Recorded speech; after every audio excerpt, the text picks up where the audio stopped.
आदाब। Hello friends, आज हम तैयार करेंगे लाजपत नगर की दो फेमस स्ट्रीट फूड। यह है राम लड्डू। मूली के साथ इसको सर्व किया जाता है, बहुत ही चटपटी होती है। वहीं पे खड़े होकर गरम गरम खाने में बहुत मज़ा आता है। और यह है आलू की चटपटी चाट। दिल्ली का ये खास फूड है, वैसे सब जगह मिलती है, लाजपत नगर में नहीं, सब जगह मिलती है। तो हम खास लाजपत नगर में इसको खाने के लिए जाते हैं। लॉकडाउन है और नहीं जा पाएंगे तो आप घर में बनाएं, बहुत आसानी से बन जाती है। तो चलिए फटाफट मैं दिखा देती हूँ इन दोनों चाट को मैंने कैसे तैयार किया है, और लुत्फ लीजिए चटपटी चाट और राम लड्डू के।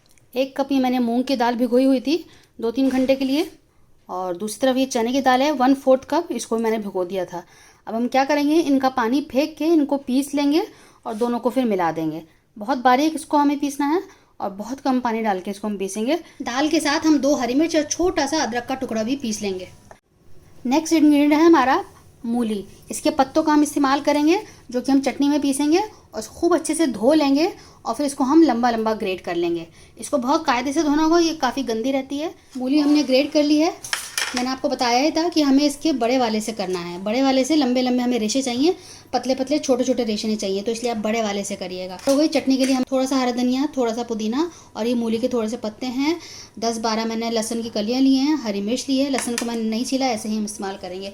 इन सबको पीस लेंगे थोड़ा सा नमक डाल के और पानी डाल के। उनकी पतली ही थोड़ी सी रहती है, तो उसको थोड़ा हम पतला कर लेंगे। तो इसको हम तैयार कर लेते हैं। 1/2 टीस्पून नमक डाल देते हैं और थोड़ा पानी डाल के इसको हम पीस लेते हैं। 1/2 टीस्पून इस पर हम खटाई डाल देते हैं और अच्छे से इसको ब्लेंड कर लेंगे। आप देखिए मैंने इसको पीस लिया, बस आखिर में हमने इसमें खटाई डाली है। खटाई नहीं है तो इसमें थोड़ा सा नींबू डाल सकते हैं। तो राम लड्डू के लिए हमारी चीज़ें तैयार हो गई हैं। मूली हमने घिस लिया है, चटनी हमारी तैयार हो गई है और मैंने ये इसको पीस लिया है दालों को। अब हमारा मोस्ट इंपॉर्टेंट पार्ट शुरू हो गया है, इसको फेंटने का। वो हमें क्यों अच्छे लगते हैं, लाजपत नगर की जो राम लड्डू होते हैं, मूँग की दाल के पकौड़े, वो इसलिए अच्छे लगते हैं क्योंकि बहुत फ्लफ़ी होते हैं, बहुत सॉफ्ट होते हैं। तो हमें वही करना है। इसमें हम सोडा नहीं डालेंगे, कुछ भी नहीं डालेंगे, बेकिंग पाउडर, इनो कुछ नहीं डालेंगे। सिर्फ इसको हम हाथ से फेंटेंगे, या इसको आप विस्कर से फेंट सकते हैं, लेकिन हाथ से फेंटने से ये होता है कि हाथ की गर्माई से वो जल्दी फ्लफ़ी होता है। तो हमें 5-7 मिनट इसको हाथ से ऐसे फेंटेंगे। आप देखिएगा अभी इतनी क्वांटिटी है, फिर आपको थोड़ी देर में क्वांटिटी इसकी थोड़ी सी बड़ी हुई दिखेगी। तो सिर्फ हम इसको ऐसे फेंटेंगे हाथ से। थोड़ा पेशेंस से, मेन काम इसका यही है। बाकी चटनी पीसना और मूली घिसने में कोई ज़्यादा काम तो है नहीं। मेन काम इसका यही है कि आपको इसको बहुत अच्छे से फेंट लेना है, तभी आपके जो पकौड़े हैं मूंग की दाल के बहुत बढ़िया बनेंगे, तभी वो लाजपत नगर वाला मज़ा आएगा। मेरी बेटी ने मुझे चैलेंज दिया है कि आप उस तरह के बिल्कुल नहीं बना पाएंगी जो हम लाजपत नगर में खाते हैं। वो इतने सॉफ्ट, इतने अच्छे होते हैं। तो मैंने इसका चैलेंज एक्सेप्ट किया है, तो आज मैं ये तैयार कर रही हूँ। लॉकडाउन है, क्योंकि कोई बाहर नहीं जा पा रहा है, हम लोग भी नहीं बाहर जाते हैं, तो क्यों ना बाहर वाली ही चीज़ें आज घर में तैयार की जाएँ। तो दोनों तरह की चाट हम तैयार कर रहे हैं, आलू की चाट और राम लड्डू जो मूली के साथ दिए जाते हैं लाजपत नगर में, तो वही हम तैयार कर रहे हैं। तो बहुत आसान है दोनों बनाना, बिल्कुल सेम उसी तरीके से स्टेप बाय स्टेप मैं आपको बताऊंगी। उनकी जो चाट होती है वो क्यों इतनी अच्छी लगती है, तो वो भी मैं आपको बताऊंगी। पहले फ़िलहाल इसको हम तैयार कर लेते हैं। तो मैं इसको फेंट लिया, आप देखिए कि मैंने इसको फेंट लिया है। अच्छा खासा इसकी क्वांटिटी बढ़ गई है। थोड़े से पत्ते डाल देते हैं। मैंने इसको 7 मिनट किया है। थोड़ी देर मैंने हाथ से किया, थोड़ी देर मैंने विस्कर से किया, क्योंकि हाथ दुखने लगा था। अगर आपका हाथ से दुख रहा है तो आप इसको विस्कर से भी कर सकते हैं। तो इसमें मैंने मूली के पत्ते थोड़े से डाले हैं। तो बस इसको हम फ्राई कर लेते हैं। आप देखिए इसकी क्वांटिटी बढ़ गई है और फ्लफ़ी हो गया है। इस तरह से आपको कर लेना है। जब तक ऐसा ना हो तो आप फ्राई करना शुरू मत करिएगा। मैंने एक डाल के देखा है, अभी तेल गर्म नहीं हुआ है। जब तक डालते ही ये ऊपर ना आ जाए, इसका मतलब तेल गर्म नहीं है। हाथ से ही हम इसके मंगोड़े तैयार करेंगे।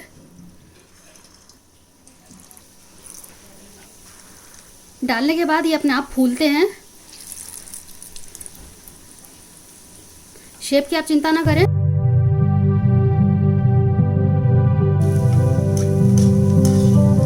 अब देखिए धीरे धीरे ये फूल गए हैं। बस अलट पलट करना है, कुछ नहीं करना है इसमें।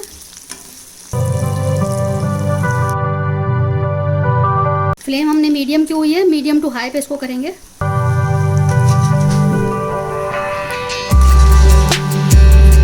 क्योंकि अंदर से भी पकाना है, इसलिए मीडियम हमने कर रखा है। वो क्या करते हैं, थोड़ा सा उसको फ्राई करके रख लेते हैं, और जब सर्व करना होता है दोबारा से उसको तेल में डाल के गरम गरम देते हैं, तो दोबारा से वो बहुत क्रिस्प हो जाता है। 80-90% फ्राई करके रखे रहते हैं और 10% वो टाइम पे ही दोबारा से गर्म करने में करते हैं। तो जब आपको उसको सर्व करना, आप उसको तभी तलिएगा, अदरवाइज़ कुछ देर बाद थोड़े से सॉगी हो जाते हैं। अगर आप उसको लाजपत नगर से घर लेकर आएंगे, तब तक आप देखिएगा थोड़ा सा वो सॉगी हो जाता है, थोड़ा सा मुलायम पड़ जाता है। क्रिस्प रखना है तो आप फ़ौरन तलिए, उसी वक्त सर्व करें। तो आप देखें हल्का हल्का कलर आ गया, इससे थोड़ा सा और हम डार्क करेंगे अभी कलर।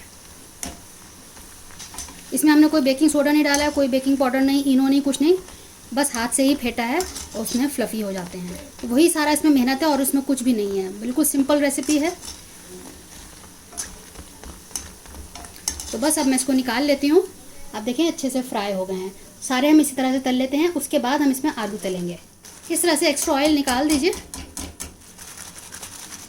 आलू की चाट के लिए मैंने ये आलू उबाल ली है, इनको 80% मैंने उबाला है।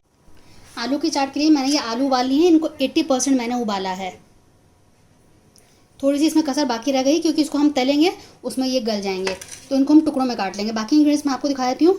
1 टेबलस्पून मैंने साबुत धनिया लिया है, 1 टीस्पून सौंफ है, 1 टीस्पून ज़ीरा, 12 से 15 मैंने काली मिर्च ली हैं, नमक 1 टीस्पून लिया है, 4 साबुत लाल मिर्च लिए हैं। इन सबको हम रोस्ट कर लेंगे, इन पाँचों चीज़ों को, और हल्का सा दरदरा सा पीस लेंगे। बहुत फाइन नहीं करेंगे लेकिन बहुत मोटा मोटा भी नहीं रखेंगे क्योंकि मुंह में अच्छा नहीं लगेगा, तो उसको पीस लेंगे, थोड़ा मोटा ही रखेंगे। साथ में फिर बाद में नमक भी डाल देंगे। और एक और इंग्रेडिएंट है जो हम बाद में दिखाएंगे आपको। हम आलू को काट लेते हैं, मैं दिखा देती हूँ आपको कैसे काटना है।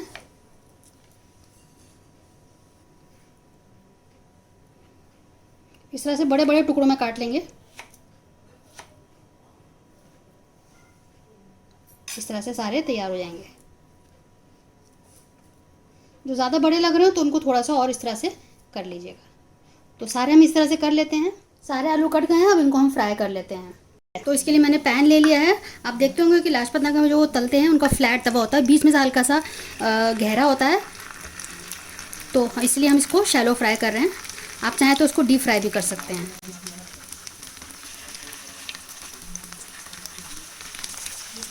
इसको लो फ्लेम पे करना है बिल्कुल, और इसको ब्राउन होने तक हम करेंगे। इसमें भी थोड़ा पेशेंस के साथ करना होगा, जल्दी जल्दी ये नहीं कि हाई फ्लेम पे इसको तेज़ में कर लिया, बाहर से तो ब्राउन हो गया लेकिन अंदर से क्रिस्प नहीं रहेगा।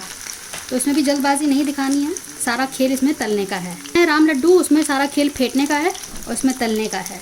मैं एक एक करके डाल रही हूँ क्योंकि हाथ पे छींट आने का डर रहेगा। फ्लेम मैंने मीडियम की हुई है, मीडियम पे इसको हम करेंगे। अभी इसको टच नहीं करेंगे, बस आपको हिलाना हो तो इसका हैंडल पकड़ के इस तरह से कर दीजिएगा। 2-3 मिनट बाद इसको मैंने अब हिलाया है। बेहतर होगा कि आप इसको 80% ही कुक करें, 10% ये फ्राई होते में कुक हो जाएगा। कच्चा रखेंगे तो कोई दिक्कत की बात नहीं है, वो इसमें गल जाएगा, क्योंकि इसको 10 से 12 मिनट 15 मिनट लगता है फ्राई होने में लो फ्लेम पे। आप देखिए 10 मिनट हो चुके हैं, हल्का हल्का सा अब ये ब्राउन हो गया है। 2-3 मिनट और लगेगा, बस फिर इसको हम निकाल लेंगे। बहुत क्रिस्प हो जाएंगे, आप देखिएगा, अंदर से सॉफ्ट रहेंगे, बाहर से बहुत क्रिस्प, और बहुत मज़ा आता है इसको खाने में। बहुत चटपटी चाट होती है, बहुत सिंपल है, बस मेन इसके तलने का ही काम है। आप चाहें तो उसको डीप फ्राई भी कर सकते हैं। तो बस इसको ये होने वाला है, मैं इसको निकाल लेती हूँ और फिर मैं दिखाती हूँ कि चाट में क्या क्या इंग्रेडिएंट्स और डालेंगे। तो देखिए मैंने सारा मसाला पीस लिया, दरदरा पीसा है। इसमें हम चाट मसाला थोड़ा सा ऐड करेंगे, 1/2 टीस्पून to 1 टीस्पून के आसपास आप इसमें मिला लीजिएगा। और थोड़ी सी इसमें हम कसूरी मेथी ऐड करेंगे, इसको आप थोड़ा भून लीजिएगा। और ये हमारा मसाला बिल्कुल तैयार हो गया है। तो अब हम क्या करेंगे, आप देखें बहुत क्रिस्प तैयार हुए हैं, आपको आवाज़ से लग रहा होगा कितने क्रिस्प हो गए हैं। थोड़ा इस तरह से कर लीजिएगा तो जितनी भी इसकी जो गरमाई होगी वो निकल जाएगी, वरना गरमाई में जो पानी बनता रहता है उसकी वजह से ये सौगी हो जाएगा। तो इसलिए थोड़ा सा ऐसे कर दें और इसमें हम ये छिड़क देते हैं।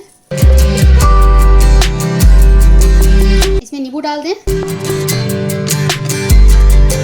वो लोग रखे रहते हैं एक बर्तन डब्बा सा, उसमें जितना एक बंदे को देना होता है उतना निकाल के मसाला डाल के और इस तरह से मिला के दे देते हैं।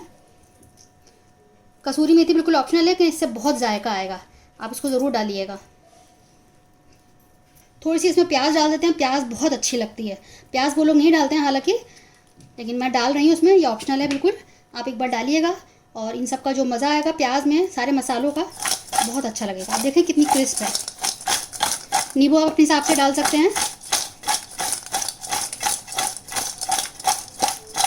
तो अब मैं इसको प्लेट में निकाल लेती हूँ।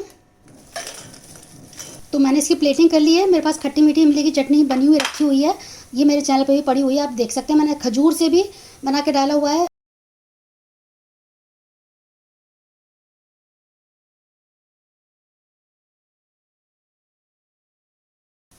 अब ऊपर से हम इसमें खट्टी मीठी इमली की चटनी डाल देते हैं। तो आप देखें हमारी दोनों लाजपत नगर वाली चाट बिल्कुल तैयार हो गई है। यह है राम लड्डू मूली के साथ और यह है आलू की चटपटी चाट। टाइम पे आप इसको भी टाइम पे बनाइएगा, इसको भी टाइम पे बनाइएगा, तल के आप रख लें। अब चाहें तो दोबारा इसको फ्राई कर सकते हैं, और जब इफ्तार का टाइम हो या जब इवनिंग स्नैक्स आपको बनाना हो तो फटाफट बनाएं, मसाला डालें और सर्व करें। तो ये गर्मा गर्म ही अच्छा लगता है। तो बनाने के बाद फीडबैक ज़रूर दीजिएगा, हमें आपके फीडबैक का इंतज़ार रहता है। अगली बार मिलते हैं किसी नई रेसिपी के साथ, तब तक के लिए शुक्रिया। देखते रहिए शैलाज़ दस्तरखान।